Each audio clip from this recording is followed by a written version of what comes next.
Donc, on va faire la vidange du moteur. Voici le carter du moteur. C'est la vis de vidange. On va l'ouvrir. Voilà. On va mettre un récipient pour récupérer l'huile. En dessous. Pas comme ça, sinon ça va couler. Et on dévisse. Et on laisse couler. Il faudra penser à changer le joint.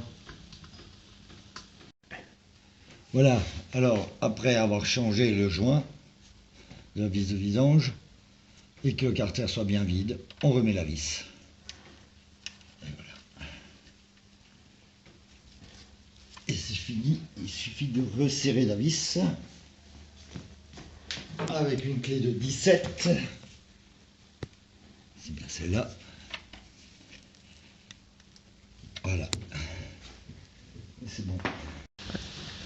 Alors pour changer le filtre à huile, qui est ici, on met l'outil. Cet outil prévu pour cela. Et on le serre. On serre. Voilà, une fois qu'il est serré, on desserre le filtre à huile. Voilà, je retire l'outil. Je ramène le réservoir en dessous pour éviter d'avoir de l'huile. Et je le desserre totalement. Donc l'huile va couler. On va laisser couler l'huile pour le retirer après entièrement. Alors une fois que le filtre à huile est desserré, il suffit de le dévisser.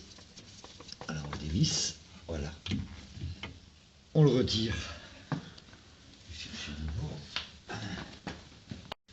Donc avant de remonter le nouveau filtre à huile, je récupère un peu d'huile pour lubrifier le joint, pour qu'il ne reste pas collé.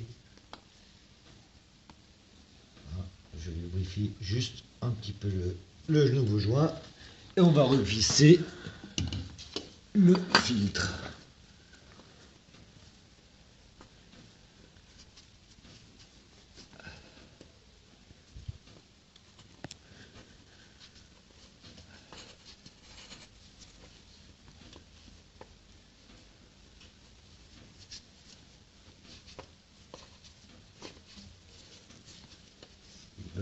Quand il veut.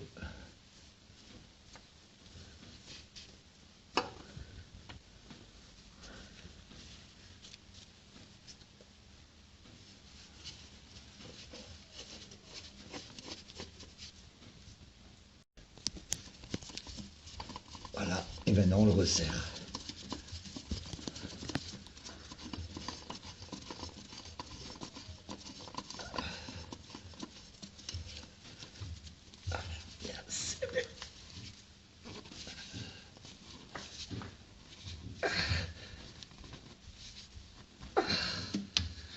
Pour pouvoir bien le serrer, on va reprendre l'outil, on le remet en place, parce qu'on n'a pas beaucoup de place pour serrer fort avec les doigts.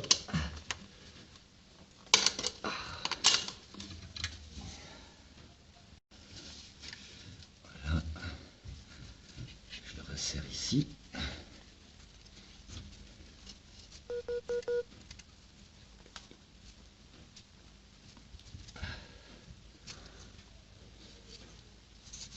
Je mets un ou deux tours pour être sûr qu'il est bien serré.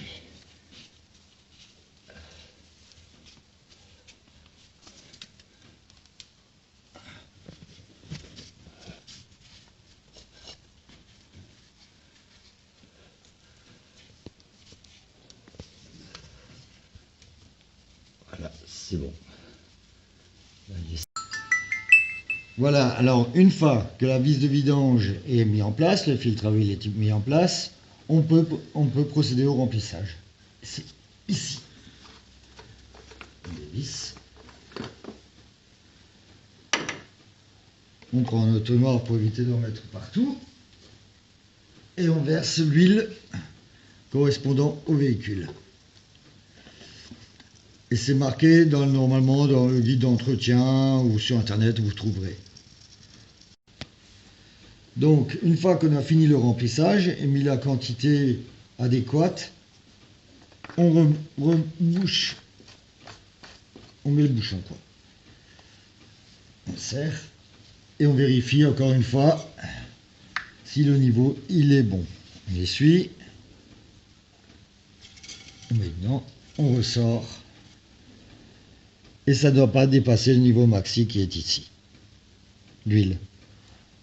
Après cela, il faudra démarrer le véhicule, le faire tourner quelques secondes pour que le filtre à l'huile se remplisse et vérifier de nouveau la jauge. S'il manque un peu d'huile, n'hésitez pas à en rajouter.